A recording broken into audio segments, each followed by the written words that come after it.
Hi everyone, good day. The topic that I would like to discuss with you is the appointment of Carol Boitewa as bishop and then later on as cardinals.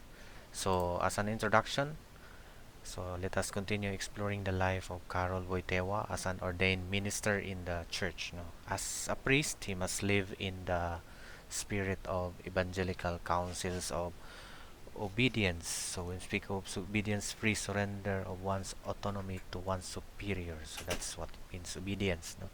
Chastity is to giving up one's freedom to marry and abstain from sexual acts for a noble purpose, that is to serve God and His people, and then the evangelical counsel of poverty, which is to detach from worldly possessions, material things, coupled with a spirit of trust in God.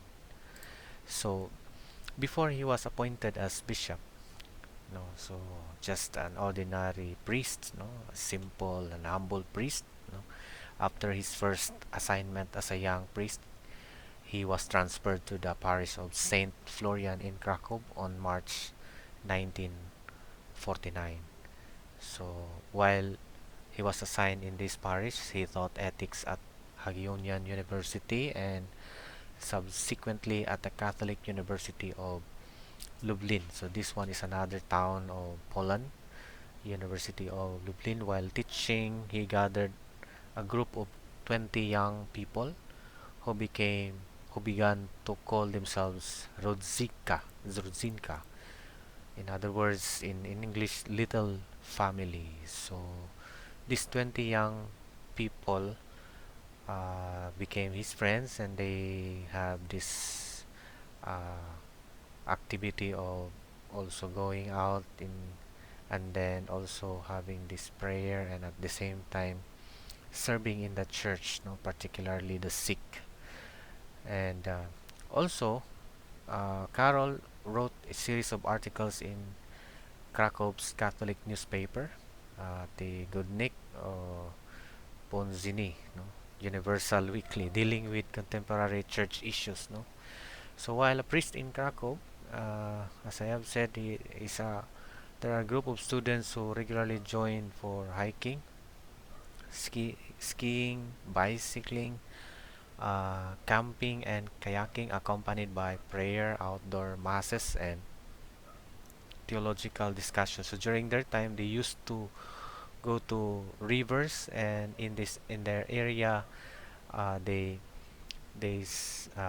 Father Carol would say mass to them, and also they have their own discussions about church teachings. No? So next is that uh, let's talk about the role of a bishop, because later on he will become a he was appointed bishop. No, so what is the role of a bishop?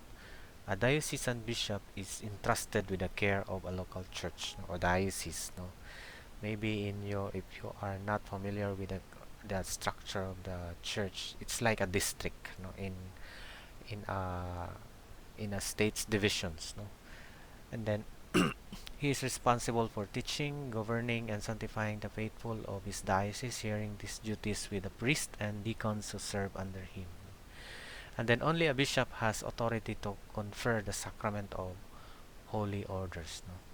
And then the sacrament of confirmation is normally administered by a bishop in the Latin Church.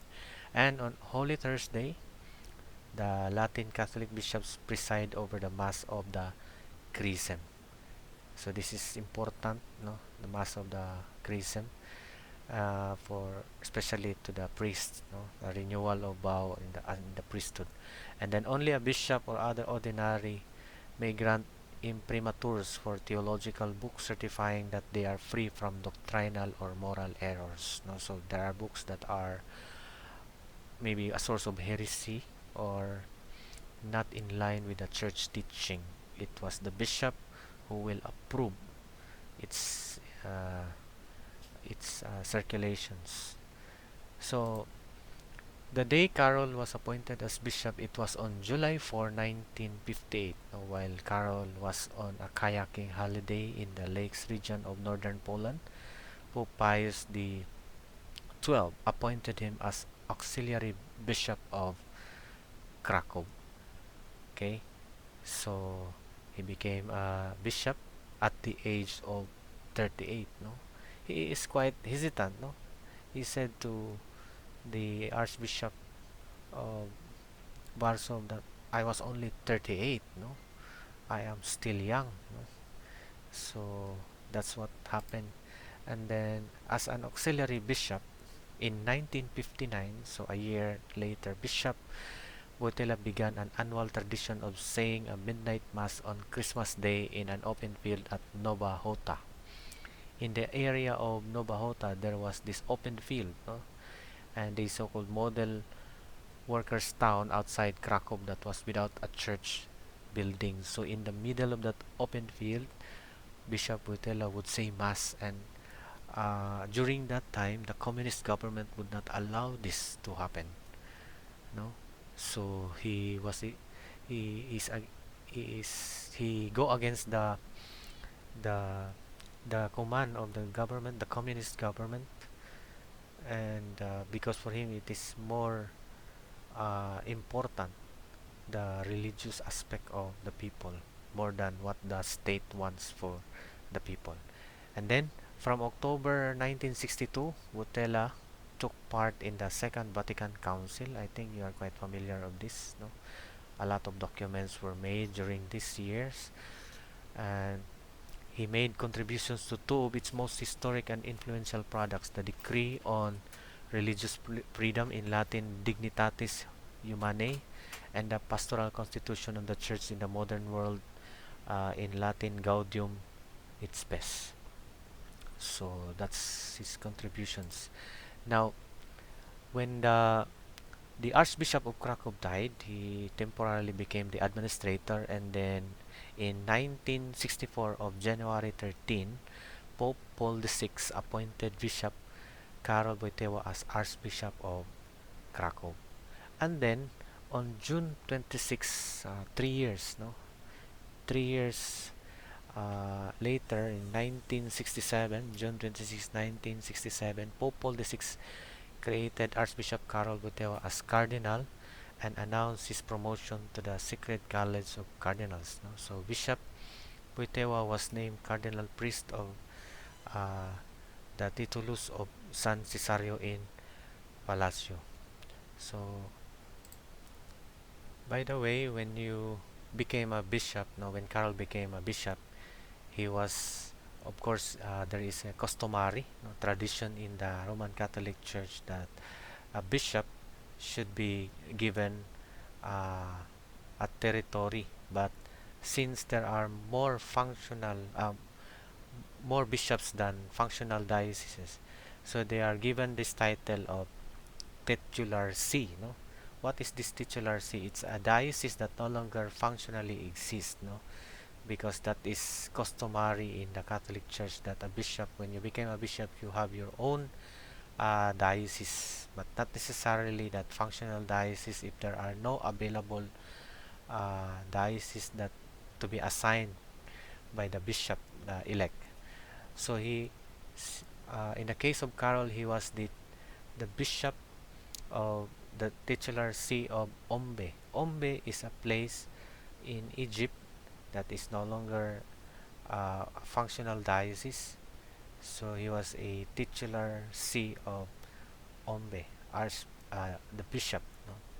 And then he also became the auxiliary. When we say auxiliary, he's going to assign the diocesan bishop in Krakow. No? At that time in Krakow, in meeting the pastoral and administrative needs of the diocese. No? So dili man kaya sa tungod sa kadako sa diocese, no, dili kaya sa schedule sa bishop to respond to the needs of pastoral care of the people. So that's why he is helped by an auxiliary bishop. Okay, now next is that in as I have said, in 19 1967 he became a cardinal, no? So what is the role of a cardinal? A cardinal, in Latin, Sanctae Romanae Ecclesiae Cardinalis, literally cardinal of the Roman Church, Holy Roman Church, are the most senior members of the clergy of the Catholic Church, no? Being second in precedence only to the Pope. So they are appointed to the rank of cardinal in addition to their existing position within the church. So he is the Archbishop of Krakow. At the same time, he is a cardinal. In the Philippines, we have Cardinal Antonio Tagle, who became the Archbishop of the Diocese of the Archbishop of Manila. No? We also have a cardinal here in Mindanao who is the Archbishop of Cotabato, no? And also the Archbishop of Cebu. I forgot the name already. So, what is their most solemn responsibility? Their most solemn responsibility is to participate in a conclave to elect a new pope, inevitably from among themselves when the Holy See is vacant. It's either when the pope died or the pope resigned, like Pope Benedict XVI, who resigned because of his di na niya kaya sa lawas. No? Okay, so what are the actions of Carol as a cardinal? No? In 1967, no, he was instrumental in formulating the encyclical Humanae Vitae, no, which dealt with the same issues that forbid abortion and artificial birth control. So in this document, the church expressed their intention that abortion is morally wrong. No? They do not allow abortion. So if you are a Catholic church and you abort a child, it is a sin. And also they do not also adhere or support artificial birth control. So anything that is artificially produced is not accepted by the church. So this document explains about this thing. And as a Cardinal Archbishop of Krakow, he worked closely with Poland's powerful primate, Cardinal Stefan Wyszynski, the Archbishop of Warsaw, the capital of Poland, who declared that Christianity, not communism, was the true protector of the poor and oppressed. No?